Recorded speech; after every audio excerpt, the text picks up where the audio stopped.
Pessoal, hoje eu estou aqui com a Natália.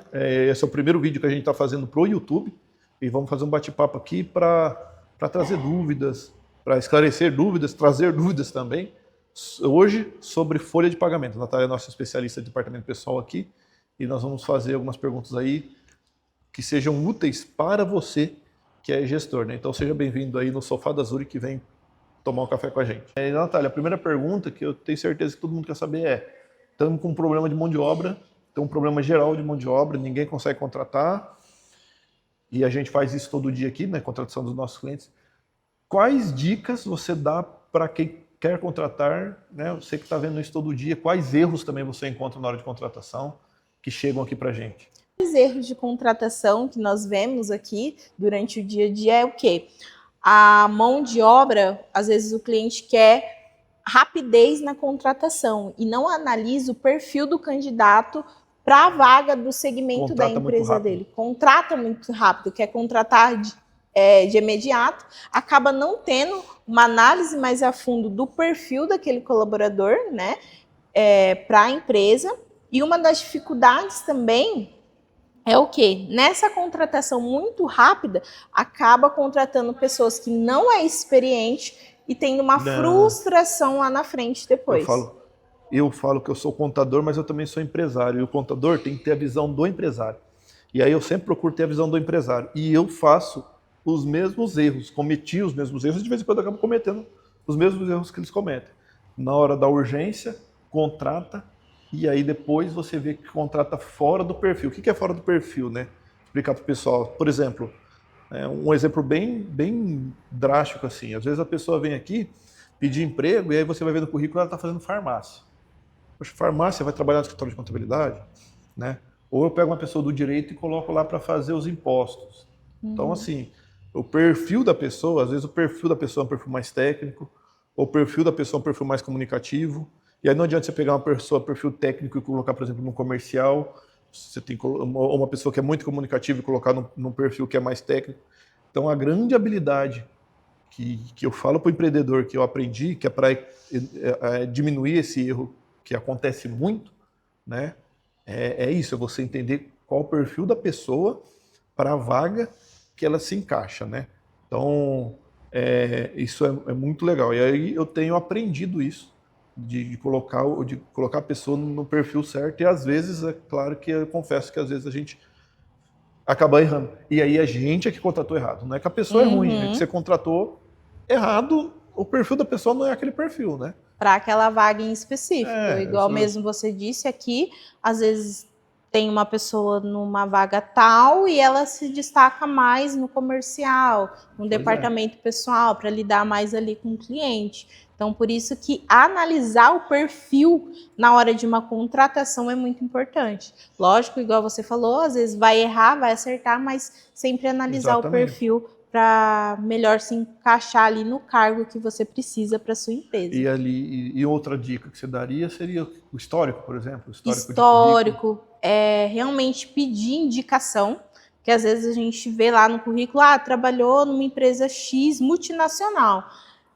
O cara era top, a pessoa era top. Não, pedir realmente indicação. Olha, como que era o histórico dessa pessoa aí? Como essa pessoa era aí? Porque você já vai ter uma análise do perfil dela, que na hora da entrevista você vai conseguir validar se realmente aquilo que foi passado das outras empresas é realmente aquilo que a pessoa demonstrou ali na hora da entrevista, para ter uma assertiva melhor no perfil. Você sabe uma coisa de perfil que você tem que levar em consideração é o seguinte: qual é a cultura da sua empresa? Porque às vezes você olha uma empresa que é maior que a sua e você quer contratar alguém de lá porque veio daquela empresa e tal. Só que a hora que ela chega para a sua empresa, o choque cultural é difícil, né? A gente já contratou pessoas de outros escritórios contábeis, escritórios antigos, que a gente achou que ia agregar e chegou aqui, foi uma grande decepção.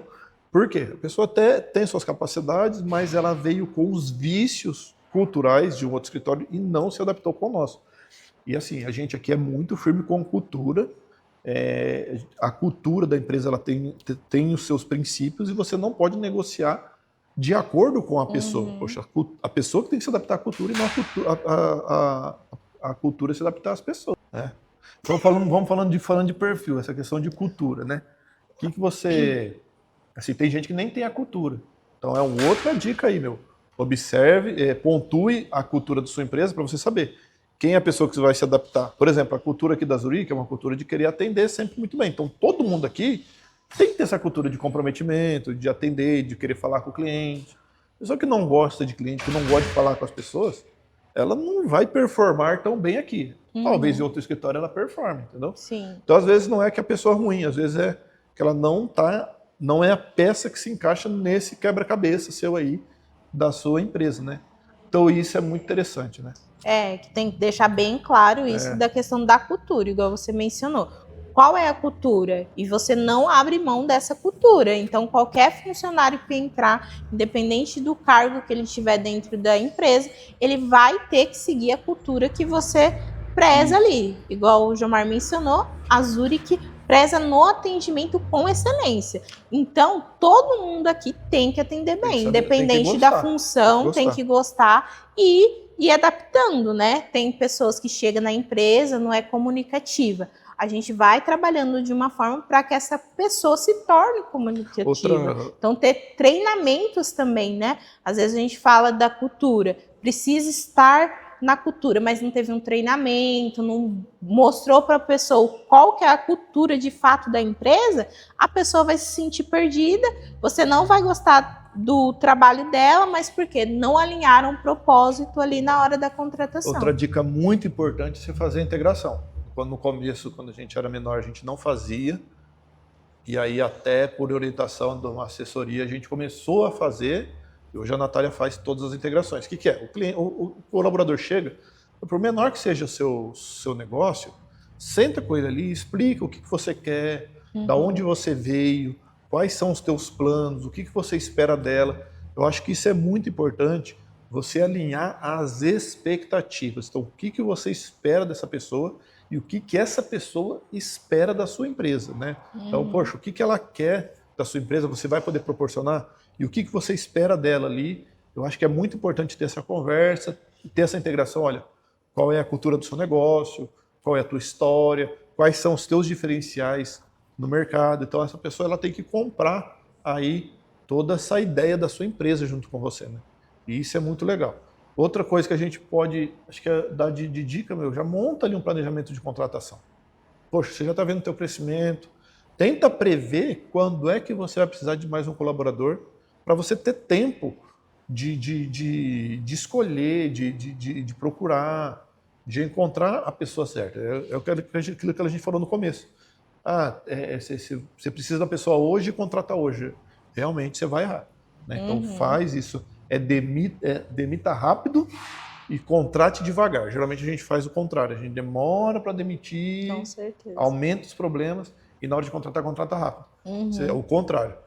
Demore para contratar, analise, passe os processos, crie as fases, tudo mais, faça os testes, o que dá para fazer, demore para contratar. E para demitir, demita aí, já percebeu que não dá certo, quanto antes demitir, menor vão ser os seus problemas, né? Com certeza. O processo de integração do funcionário, mostrar para ele realmente o que ele vai executar na empresa é de extrema importância, igual o Jomar mencionou. Não importa o tamanho, só comece. Então, não comece no meio, não comece no fim. Comece do começo para fazer todo esse processo realmente fluir dentro da sua empresa. O que eu quero, a expectativa que eu tenho sobre a Natália, o que eu vou alinhar do meu negócio com a Natália, para ela realmente conhecer de fato com que eu trabalho. Não simplesmente chegar hoje na empresa, por mais que ela tenha conhecimento naquela área que ela vai trabalhar, ter um período de treinamento mesmo, não chegar trabalhando, mas chegar treinando, conhecendo a cultura do escritório, da empresa, né? Para que realmente você não tenha uma decepção com esse novo contratado, né? E aí acertei. Contratei uma pessoa top, adorei, achei um ouro ali escondido. Como eu faço para reter os talentos? O que você faria para reter os talentos? Eu tenho um talento, preciso reter essa pessoa.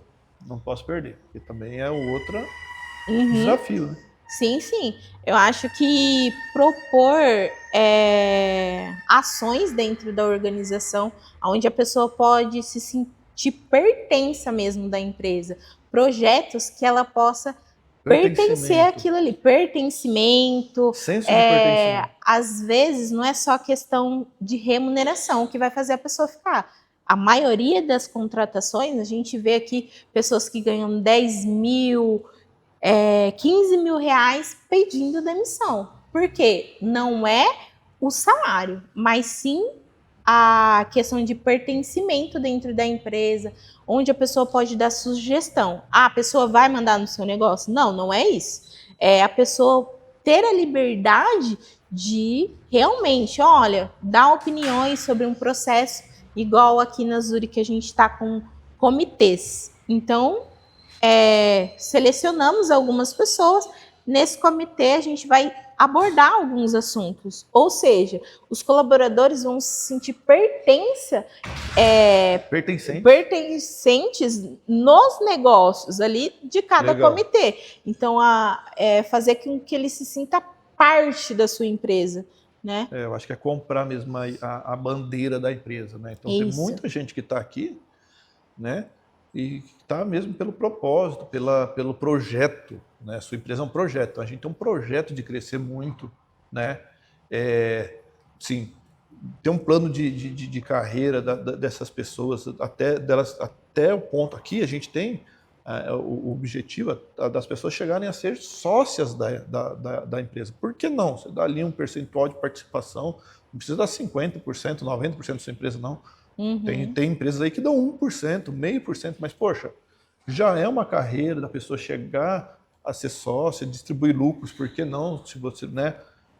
Depende do seu tamanho, eu sei, mas por que não, né? De gente que te ajudou a crescer tanto. Então, tem muito dessa questão, né? Eu acho que o principal mesmo é o pertencimento, né? Eu gosto muito de ter essa liderança coletiva, assim. É lógico que sempre a gente que decide, Sim. mas a gente sempre escuta, né?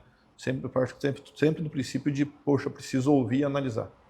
Então, os talentos aqui sempre estão muito próximos aí de uma diretoria, muito próximos de uma administração. Benefícios também são muito legais. Eu lembro que a gente colocou o plano de saúde, não é obrigatório, mas era uma coisa que eu sempre quis ter e foi uma conquista. Plano de saúde, são alguns benefícios aí que valem a pena ter. Convênio com academia, parece uma coisa boba, mas se você for analisar, muitos colaboradores pedem isso dentro da empresa, convênio com psicólogos, ainda mais agora que ano que vem, né, vai entrar mais com vigor a NR1, onde você vai ter que também gerenciar essa questão da saúde mental do seu colaborador. Tá, não é minha responsabilidade, mas também sou punido depois por conta disso. Então, assim, entrando nessa parte de benefício, pensar às vezes ali, ter um movimento ali com psicólogo, academia, para dar uma diferenciada mesmo para que o colaborador e premiar, pertence. né? Eu acho que, poxa, a pessoa, eu acho que tem que saber quem é bom. Porque se você não valoriza quem é bom, ninguém vai se nivelar pelo maior. A equipe nunca vai se nivelar pelo maior, ela sempre vai se nivelar para baixo. Pessoal, precisamos cortar aqui, mas voltando à linha de raciocínio, então. As pessoas, elas nunca se nivelam para cima, sempre para baixo. Então, se você tem 3 colaboradores, esse aqui é o melhor, esse aqui é o mediano, esse aqui é o pior. Com o tempo, o melhor e o mediano vai se igualar ao pior. O pior não vai se igualar ao mediano, a menos que você deixe isso claro. Então, olha, deixa bem claro, olha, você está com ótimo desempenho. Olha, você precisa melhorar o seu desempenho. Mediano, olha. Então, assim, feedbacks do que precisa ser melhorado, de quem está indo bem, premiar os melhores e os que estão com uma baixa eficiência, você dá feedbacks aí para que a pessoa melhore. Se ela não melhorar, aí talvez não faça mais sentido nem para você e nem para ela ficar numa equipe que ela não está contribuindo tão bem. Então, acho que essa dica aí é fundamental. Sim, sim. Pessoal, muito bom, Natália, obrigado. Né? R$100. Muito desafio aí. Lançamos aí o nosso primeiro, vão ter muitos cortes. E os próximos aí já vou adiantando, vai ser ao vivo. Beleza? Uhul. Deus abençoe e até mais. Tchau, tchau, pessoal.